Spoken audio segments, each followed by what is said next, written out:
시청자 여러분 안녕하십니까? 박용의 뉴스라이브 문을 엽니다.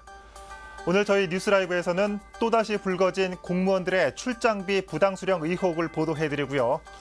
도심재생사업으로 고통받는 주민들의 목소리 전해드립니다. 오늘 낮까지 곳곳에 비가 온 뒤에 다시 황사가 찾아옵니다. 5월 12일 박용의 뉴스라이브 지금부터 시작합니다. 오늘의 헤드라인입니다. 공무원들의 출장비 부당 수령 의혹이 제기됐습니다. 매달 30여만 원씩 받아간 정황도 포착됐습니다. 서울시의 도심재생사업 추진에 일부 주민들이 반발하고 있습니다. 지역 상황을 고려하지 않는 일방적인 결정이라는 겁니다. 국내 최대 규모 지하 공간인 영동대로 통합 개발 사업이 올해 안에 첫 삽을 뜰지 관심이 모아지고 있습니다. 고양꽃박람회가 이번 주말 폐막합니다. 이전에 비해 관람객과 매출이 부진한데 그 원인을 살펴봅니다.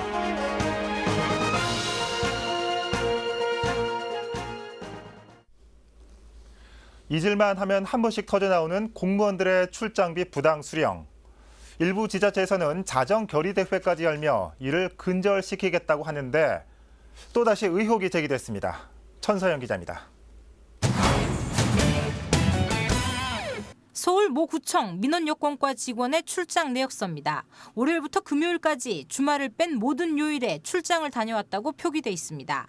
출장 목적은 환경순찰, 민원여건과 직원이 환경순찰을 목적으로 하루 4시간씩 관내 출장을 다녀온 겁니다. 이렇게 해서 이 직원이 받은 출장비는 월 평균 30만 원, 2013년 1월부터 2016년 7월까지 출장비로만 1,252만 원을 받았습니다. 이 직원뿐만 아닙니다. 보건소와 구의회, 심지어 동주민센터까지 직원 대부분이 하루 4시간씩 출장을 다녀왔다고 결제를 올리고 또 결제가 이루어지고 있습니다. 형식적으로 올리는 거예요? 그렇죠. 전 직원이? 그럼 직원들 전체는 다 그래. 공무원 출장비 부당 수령 의혹이 또다시 제기됐습니다. 한 시민단체가 정보공개 청구를 통해 얻은 자료입니다. 최근 3년간 각 부서별 과장과 서무 담당자 등 100여 명의 출장 내역이 주요 내용. 자료에 따르면 대부분의 직원들이 월 정액으로 30만 원씩 출장비를 받고 있는 형태였습니다. 국장 비서라든가 각 부서의 서무 이런 분들이 한 달에 15번을 4시간씩 다녀왔다라고 하는 것은 누가 봐도 그거는 현실성이 없는 것이고. 공무원 출장비 부당 수령 의혹이 제기되자 국민권익위원회는 조사에 착수했습니다. 구청 소속 직원 1,300명 전원이 조사 대상으로 출장비 지급 내역과 출장 시간 등을 대조해 부당 수령 여부를 조사하고 있습니다. 이미 지난달 19일부터 3일간 해당 구청을 상대로 현장 조사도 진행됐습니다.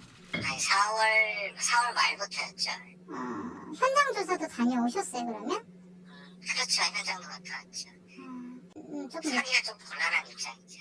아직은 아니고. 네. 나중에 이제 최종 조사 나오면 출장비 부당 수령과 관련한 권익위의 조사 결과는 빠르면 다음 달 말 나올 예정입니다.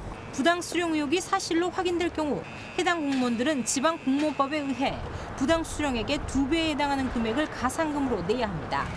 한편 감사원은 지난 2007년 출장비와 초과 근무 등 공무원들의 각종 수당이 사실과 관계없이 정액으로 직원들에게 부당 지급됐다며 서울 성북구 등 4개 구청을 적발한 바 있습니다. 딜라이브 서울 경기 케이블 TV 천선입니다. 서울시는 중구 필동의 역사를 중심으로 한 도심 재생 사업을 추진하고 있습니다. 남산골 한옥마을을 비롯한 다양한 문화유산들이 있어 역사적 가치가 높다는 이유에서입니다. 하지만 주민들은 지역 상황에 맞지 않는 계획이라며 반발하고 있습니다. 진기훈 기자입니다. 서울시는 2015년 필동을 역사도심으로 재생하겠다는 기본 계획을 발표했습니다. 남산골 한옥마을 등의 역사 문화자원이 분포해 있어 보존과 개발 가치가 높다는 겁니다. 종묘에서 남산까지 이어지는 주요 남북 보행축으로 걷기 좋은 거리로 만들겠다는 구상도 포함됐습니다. 이에 시는 현재 지구 단위 계획 수립을 추진하고 있습니다. 하지만 주민들은 반발하고 있습니다. 필동은 천여 개의 인쇄사업체가 밀집한 곳으로 역사도심 재생이라는 사업 취지와 지역 상황이 맞지 않다는 겁니다. 근데 여기는 치료 가치가 진짜 없어. 거기에도 가다 보면은 인쇄소야. 뭔 말인지 알지? 가다 보면 끝에도 인쇄소야. 근데 근데 뭘 보겠다는 거야. 그리고 이제 주민들은 지구 단위 계획으로 묶이면 증개축이나 용도 변경에 제한을 받을 수 있어 재산권 침해를 우려하고 있습니다. 이런 상황에서 서울시가 지구 단위 계획 구역 지정을 일방적으로 추진하고 있어 주민들의 의견이 반영되지 않고 있다는 주장입니다. 지구 단위가 되면 가장 큰 피해를 보는 게 주민이잖아요. 규제이기 때문에. 그러면 주민 의견들을 사전에 다 들어야 되는 거죠. 2015년도에 계획을 세워서 2016년도에 용역을 내보낼 때까지도 한 번도 여기에서 의견을 들어본 적이 없는 거예요. 아니 그 어느 누구를 붙잡고 물어봐도 들어본 적이 없어요, 사람들이. 서울시는 지구 단위 계획 수립을 위한 의견 수렴 단계이기 때문에 주민들과 협의를 통해 계획을 진행하겠다는 입장입니다. 저희가 이제 7월쯤에 이제 주민 설명회를 생각하고 있으니까 이제 그때 되면 그때 계략적인 안 같은 게 나올 거예요. 저희가 지금 TF를 구성할 예정이잖아요. TF에 이제 BJ도 같이 참여해서 저희가 얘기하려고 하니까. 필동을 역사도심으로 재생하는 지구 단위 계획 추진을 둘러싸고 주민과 서울시의 입장차가 쉽게 좁혀지지 않고 있습니다. 딜라이브 서울 경기 케이블 TV 진기훈입니다. 서울시와 강남구는 단일 규모로는 국내 최대의 영동대로 지하공간 통합 개발 사업을 추진합니다. 현재 전략 환경 영향평가서 초안에 대한 주민 공람이 벌어지고 있는데 올해 안에 첫 삽을 뜰 수 있을지 관심이 모아지고 있습니다. 지혁배 기자입니다. 영동대로 지하공간 통합 개발은 총 연장 950m에 지하 6층까지 잠실 종합운동장 30개 규모의 개발 사업입니다. 여기엔 통합 역사와 광역 복합 환승센터, 문화 상업시설 같은 복합적 기능의 공공 인프라가 들어섭니다. 본격적인 개발에 앞서 주민 생활 환경에 미치는 영향과 환경 오염 피해, 이에 대한 대책을 담은 전략 환경 영향 평가서 초안에 대한 공청회가 열렸습니다. 오는 2023년까지 진행되는 대규모 공사인 만큼 안전과 대기 오염에 대한 질문이 이어졌습니다. 그 수맥들을 막는 댐이 건설되는 것과 마찬가지 효과가 되지 않겠느냐. 저희가 이제 그 위에 시간을 한다 하더라도 이 밑에 뚫려 있는 공간으로 해서는 우리 이제 유동할 수 있는 부분이 있기 때문에 댐 효과까지는 아닐 거고 그다음에 관광객의 급격한 증가와 탄천 주차장 폐쇄에 따른 교통 혼잡이 예상되는 만큼 주차장 같은 기반 시설 건립의 필요성도 제기됐습니다. 교통 압이 될 것 같아서 상당히 염려스럽기 때문에 잠실운동 면적이 한 42만 제곱미터 정도 되는데 그 지하로 저희가 주차장을 개발을 할 거고요. 그렇게 되게 되면 이제 한 10,000대 정도의 주차 공간이 생기게 됩니다. 영동대로 지하공간 통합 개발과 관련한 전략 환경 영향 평가서 초안은 오는 24일까지 공개한 뒤 7일 이내에 주민 의견을 접수받습니다.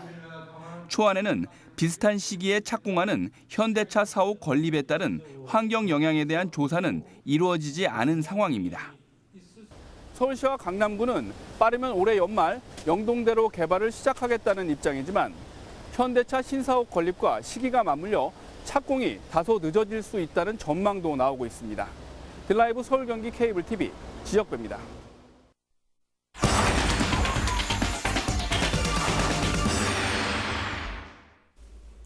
나한테는 쓸모없는 물건들, 하지만 다른 사람에게는 꼭 필요한 물건일 수도 있습니다. 지금 이 시각 노원구 중계근린공원에서는 알뜰장이 열리고 있습니다. 주민들이 가정에서 쓰던 중고 물품을 가지고 나와 서로 교환하는 행사인데요. 현장에 나가 있는 취재기자 연결해 보겠습니다. 박선아 기자. 네, 저는 지금 알뜰장이 열리고 있는 노원 중계근린공원에 나와 있습니다. 네. 오늘 날씨가 잔뜩 흐린데 그곳 장터 분위기는 어떻습니까? 네, 말씀하신 것처럼 날씨는 조금 흐리지만 많은 분들께서 지금 장터로 오고 계십니다. 가정에서 쓰던 중고 물품을 가지고 나와서 서로 교환 판매하는 그런 방식으로 장터는 진행되고 있는데요. 네. 물품도 다양합니다. 동화책부터 유아용품 그리고 어른들을 위한 옷가지까지 다양하게 판매되고 있습니다. 예, 화면으로 보니까 지금 이 시각 사람들이 굉장히 많네요. 그런데 이게 혹시 중고 물품이라서 이 품질이 좀 떨어지지 않을까 하는 걱정도 있는데 어떻습니까? 네, 그렇습니다. 새 것과 비교하면 아무래도 중고 물품이다 보니 조금 손이 탄 모습이기도 한데요. 네. 그래도 사용하는 데는 깔끔해서 지장은 없어 보입니다. 보다 자세한 이야기는 오늘 행사를 주관한 노원 새마을 분여회 김명자 분여회장 모시고 들어보겠습니다. 네. 네, 회장님 안녕하세요. 네, 안녕하세요. 네, 지금 뜨거운 그 열기 속에 이 바자회가 진행되고 있습니다. 오늘 알뜰장 어떤 행사인지 소개 부탁드리겠습니다. 네. 자원 재활용을 통해 처음으로서 자원 재활용을 통해서 자꾸 다시 네, 자원 재활용을 통해서 오늘 알뜰장을 지금 진행하고 계신데요. 노원 그 분여회 분들께서도 또 적극적으로 오늘 행사를 함께 하신 것 같습니다. 그 자원 재활용을 통해 다시 얘기하겠습니다. 자원 다시 하면 안 돼? 예, 그렇습니다. 회장님께서 지금 좀 긴장하셔서 지금 말씀이 자소 좀 잘 진행되고 있지 않은데요. 다시 한번 여쭤보도록 하겠습니다. 네, 회장님 오늘 행사 어떤 행사인지 소개 부탁드리겠습니다. 네, 자원 재활용을 통해서 자원 낭비를 줄이고요. 자연 환경을 참 정의가 잘 되고 보호할 수 있어요. 그럼으로써 우리 노원구가 더 깨끗하고 좋다고 생각합니다. 네, 아무래도 생방송이다 보니까 우리 네. 회장님께서 평소에 말씀하셨던 것보다 조금 좀 진지하게 말씀을 하신 것 같은데요. 오늘 행사에 분여회는 어떤 역할을 좀 했습니까? 우리 분여회는 19개 동인데 뭐 먹는 먹거리 또 이 밖에서 들어오는 분들은 저기 액세서리와 그 저렴한 가격으로 살 수 있는 그런 등등 그렇게 해서 우리가 보통 말하자면은 우리가 주로 뭐 하냐면 나눔, 즐거움 나눔, 사랑의 나눔으로서 이거를 건전하게 이게 행사를 시작하고 있어요. 노원구의 정말 가장 큰 바자회로서 계속 나아갈 것 같습니다. 네, 회장님 오늘 말씀 잘 들었습니다.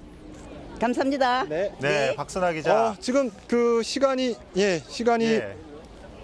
분여회장님 말씀 11시 잘 12분이 들었고요. 넘어가면서 예. 개장한 지 아무래도 1시간이 넘었습니다. 굉장히 좀 활기를 띠고 있는 그런 모습인데요. 제가 잠시 시장 분위기를 전해드리도록 하겠습니다. 예, 그래 주시죠. 흔히 장터하면 많은 사람들이 있어서 사람 냄새 나는 그런 곳으로 알려져 있는데요. 이곳 역시 많은 상인들이 나와서 지금 판매를 하고 있습니다. 예. 제가 장터에 나와 보니까 물품을 구매하지 않고서는 못 버틸 것 같습니다. 예. 사랑하는 제 딸을 위해서 머리핀을 좀 사볼 생각인데요. 네. 때마침 오리 머리핀이 있고요. 그리고 제 딸이 좋아하는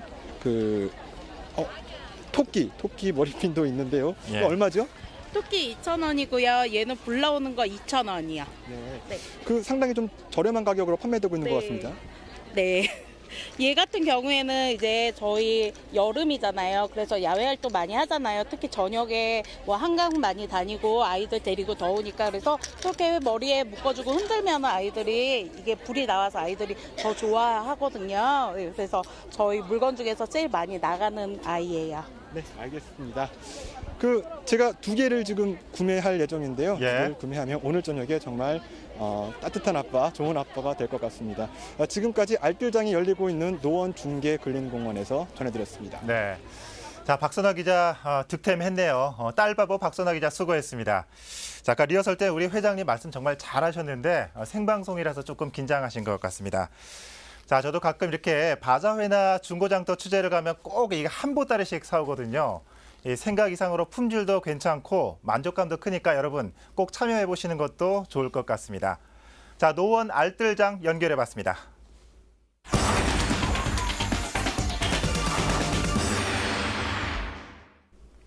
이번에는 고양시로 가봅니다. 고양국제꽃박람회가 이번 주말을 끝으로 막을 내립니다.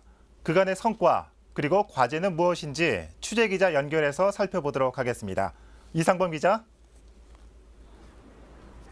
네, 고양국제꽃박람회에 나와 있습니다. 예, 아직 행사 기간이 남긴 했지만 어느 정도 성적표는 나왔을 것 같아요. 네, 17일간 일정으로 열리고 있는 고양국제꽃박람회는 오늘까지 3일 남았습니다. 먼저 흥행의 바로미터라 할 수 있는 관람객 수입니다.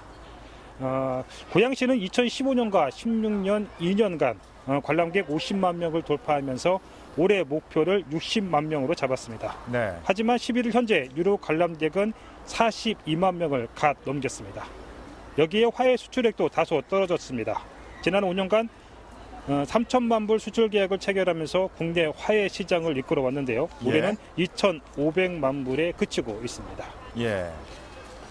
매년 관람객 수는 늘어왔는데 이번엔 다소 줄었네요. 이 목표에 못 미치는 원인이 뭡니까?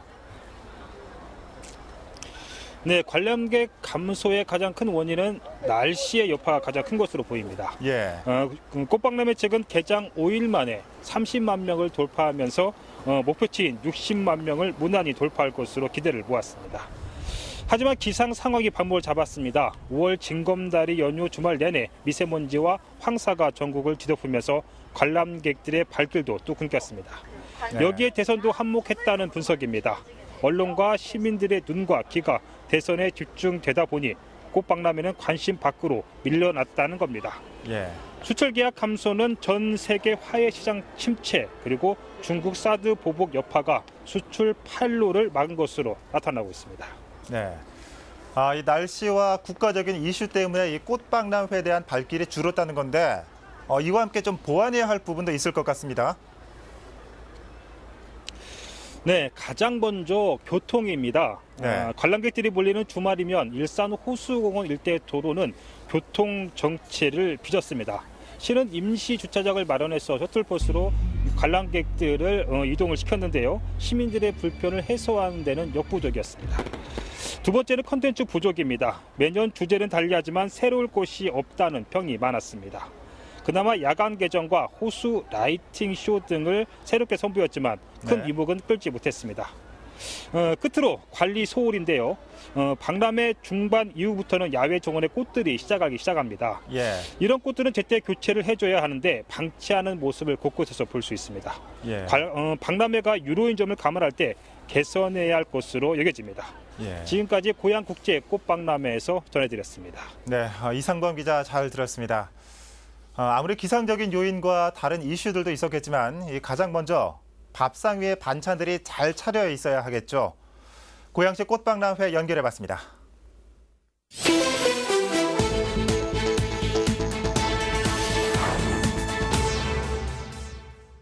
지난 10일 오후 6시쯤 경기도 남양주의 한 주택에서 화재가 발생해 소방서 추산 2천만 원의 재산 피해가 났습니다. 인명 피해는 없었지만 이 불로 집안에 있던 80대 한모 씨와 장모 씨가 연기를 들이마셔 인근 병원으로 후송됐습니다. 경찰과 소방당국은 발코니에 있던 김치 냉장고에서 불이 시작된 것으로 보고 정확한 화재 원인을 조사하고 있습니다. 어젯밤 9시쯤 서울시 중구의 한 목공소에서 원인을 알 수 없는 불이 나 소방서 추산 1,500만 원의 재산 피해가 났습니다. 경찰과 소방 인력 100여 명이 동원돼 불은 40분 만에 진화됐습니다. 소방당국은 목격자의 진술을 토대로 정확한 화재 원인을 조사하고 있습니다. 오늘 새벽 2시쯤 서울 동작대교 올림픽대로 잠실 방향에서 40대 조모 씨가 몰던 승용차가 정체해 있던 트럭을 들이받았습니다. 이 사고로 승용차 운전자 조모 씨가 다쳐 인근 병원으로 후송됐습니다. 정체해 있던 트럭은 앞서 발생한 사고로 멈춰서 있었던 것으로 알려졌습니다. 경찰은 목격자의 진술을 토대로 정확한 사고 원인을 조사하고 있습니다.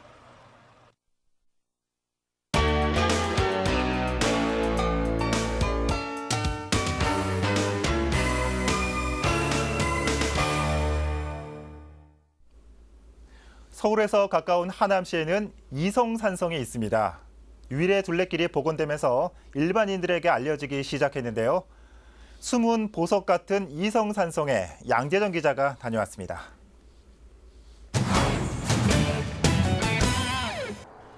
남한산성과 금암산 줄기에 자리 잡은 이성산성. 충궁동 주민센터를 지나 꼬불꼬불 산길을 걸어서 20여 분을 올라가면 이성산성을 만날 수 있습니다. 위례 둘레길로 복원되면서 새로 난 산행길에는 아직도 돌로 쌓은 성벽들이 곳곳에 옛 모습 그대로 남아 있습니다. 이성산성은 트레킹 코스로 입소문을 타면서 보석 같은 모습이 일반에 알려졌습니다. 왜냐하면 길이 좀 흙길이고 이래갖고 또 숲이 오기져서 그 힐링하기에는 아주 좋은 곳에 높지도 않고. 일부 발굴 작업으로 원형 그대로 복원된 저수지에서 1500년 전 삼국시대 석축 양식을 확인할 수 있습니다. 발굴 당시 이 저수지에서 나온 유물을 통해 일부 고고학자들은 백제 시대의 것으로 주장하고 있습니다. 문화재청 문화재분과위원장을 지내신 심정보 교수 같은 분은 이 초축을 처음 성을 축성한 세력은 백제 시대의 세력이었었다라고 얘기를 하고 있고요. 이성산성 볼거리 가운데 하나는 곳곳에 남아있는 금물터입니다. 팔각과 구각, 12각 형태의 독특한 금물터를 볼 수 있습니다. 곡식의 신에게 제사를 지내던 사직당과 신전 등으로 사용됐을 것으로 추정하고 있습니다. 하남문화원은 이런 금물지 형태가 일본 기구치성과 유사해 최근 학술 연구와 상호 방문 등을 통해 활발한 교류 활동을 벌이고 있습니다. 기구치성 관계자들은 하남의 이성산성을 와서 확인하고 이성산성에 있는 건물지, 팔각지, 구각지 건물지가 그 기구치성에 있는 팔각지와 유사하다. 이성산성 인근에서 고려시대 사찰로 추정되는 동사지를 만날 수 있습니다. 군데군데 남아있는 주춧돌로 당시 규모를 알 수 있습니다. 지금은 국가사적으로 지정된 3층과 5층 석탑이 남아있어 당시 수준 높은 석공예술을 만끽할 수 있습니다. 하남시의 정체성을 고스란히 품고 있는 이곳 이성산성은 위례 둘레길로도 잘 알려지기 시작하면서 일반인들에게 조명을 받고 있습니다. 딜라이브 서울경기 케이블TV 양재정입니다.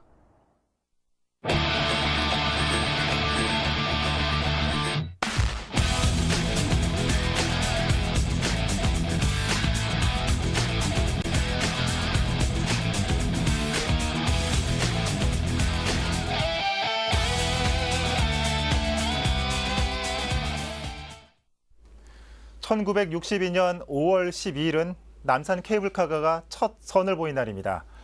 서울의 명물 케이블카가 벌써 55살이 됐네요. 케이블, 어느 한 곳과 다른 한 곳을 연결하는 가장 직관적인 연결 방법이죠. 최근 개봉했던 한 일본 애니메이션에서는 사람의 인연이 씨줄과 날줄로 엮여 있다고 하죠. 또 사람들의 새끼발가락에는 보이지 않는 빨간 실이 묶여 있고 그 실은 자신의 인연과 연결돼 있다고 합니다. 지금 여러분과 연결돼 있는 단 하나의 인연은 무엇입니까? 박용의 뉴스라이브 마칩니다. 시청해 주셔서 고맙습니다.